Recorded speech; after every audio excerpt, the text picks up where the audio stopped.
Hello and welcome. We are excited to introduce you to the upcoming webinar series from the 988 Crisis Systems Response Training and Technical Assistance Center, also known as the CSR-TTAC, focused on evidence-based practice in crisis care.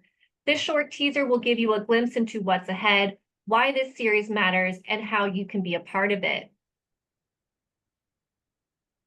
The views expressed in written conference materials or publications and by speakers and moderators do not necessarily reflect the official policies of the Department of Health and Human Services or SAMHSA, nor does the mention of trade names, commercial practices, or organizations imply endorsement by the U.S. government.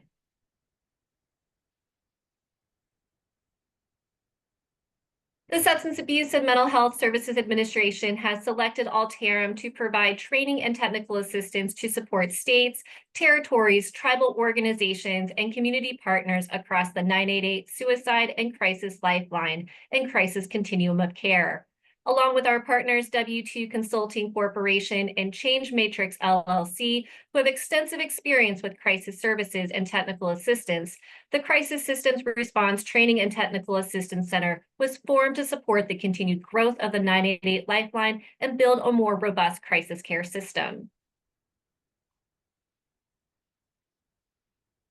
At the CSR-TTAC, we are committed to supporting communities and building effective, responsive, and sustainable crisis response systems. This new learning series is designed to spotlight evidence-based practices, or EBPs, that are foundational to high-quality crisis care. In this teaser, we'll walk you through the national policy landscape, the series goals, and two key focus areas: follow-up care and ethics and behavioral health crisis response.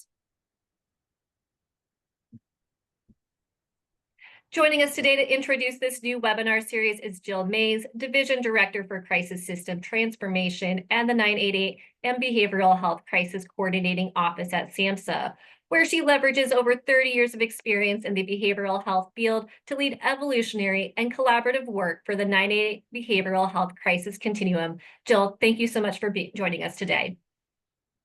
Thank you, Jen.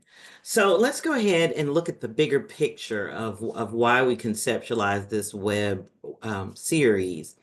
So national guidance from SAMHSA's National Guidelines and Model Standards and Definitions documents are kind of reshaping how crisis services are delivered across the behavioral health crisis care continuum by presenting overarching principles for behavioral health crisis system transformation, clarifying the elements that comprise the continuum, and offering guidance to support coordination of these elements to create and sustain crisis systems. So there are several guiding principles within the documents that I reference, and one of those guiding principles is that crisis services should be evidence-based, evidence-informed, and reflect best, promising, and emerging practices. So what this means is that services should be informed by the best available research and practice-based evidence.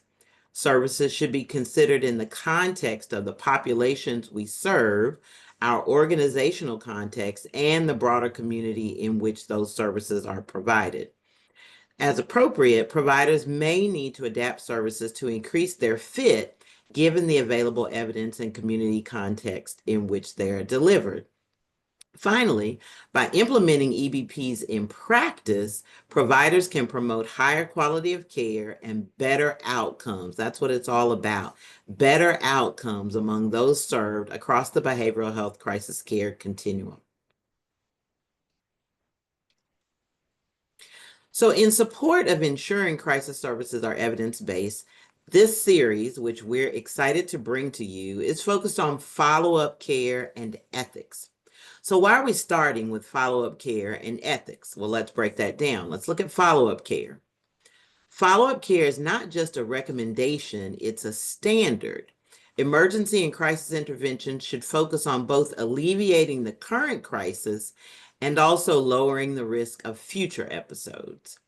While a single crisis service may be sufficient to stabilize a person's situation in the now, it's often the case that someone will need multiple services in the crisis continuum before their experience is stabilized enough to return to routine care. People who are experiencing a crisis need to have continued support and resources after that initial acute crisis event. As presented in the national guidance documents, crisis services should provide continuity of care from onset of crisis until stability, and then include follow-up care and linkage throughout. After a crisis encounter, follow-up ensures continuity, reduces the risk of repeat crises, and it builds trust between the provider and the person that they're providing care for.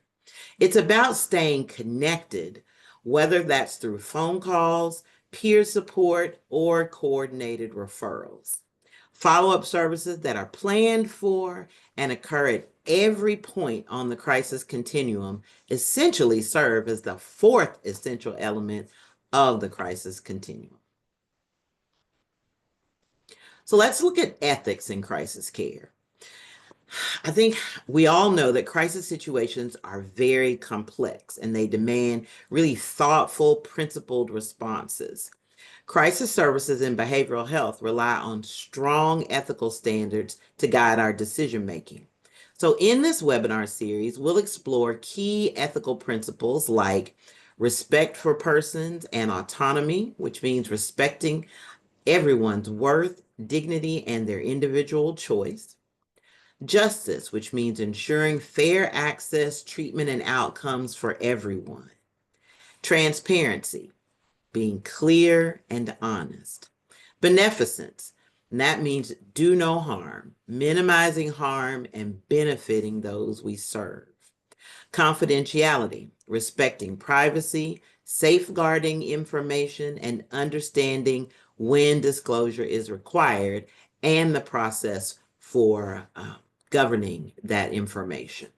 And accountability, being accountable for one's actions and how those actions impact those we're working with.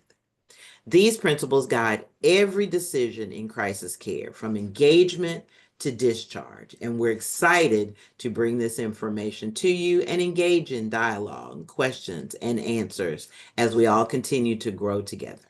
I'll turn it back over to you, Jen. Thanks, Jill. Well, here's a peek at our schedule of webinars for the series. Our first webinar on October 30th, we're going to be focusing on From Crisis to Connection, Building Effective Follow-Up Systems. Webinar 2, scheduled for November 13th, Beyond the Call, is going to focus on building community-informed follow-up models. And at the start of the new year, on January 29th, our third webinar, Suicide Prevention and Follow-Up Care, is going to focus on strengthening safety planning and risk monitoring. Our fourth and final session on April 2nd is going to focus on ethical decision-making in crisis care. Throughout the series, you can expect a deep dive into EBPs that shape crisis system design and delivery, sessions led by national experts and practitioners, practical tools and strategies you can apply in your own work, and office hours after each session for additional support. We hope this teaser sparked your interest. The full series is coming soon, with the first webinar again scheduled for October 30th, 2025. The CSR-TTAC will be sharing registration details via our listservs, partner networks, and newsletters. In the meantime, you can register using the QR code presented here also.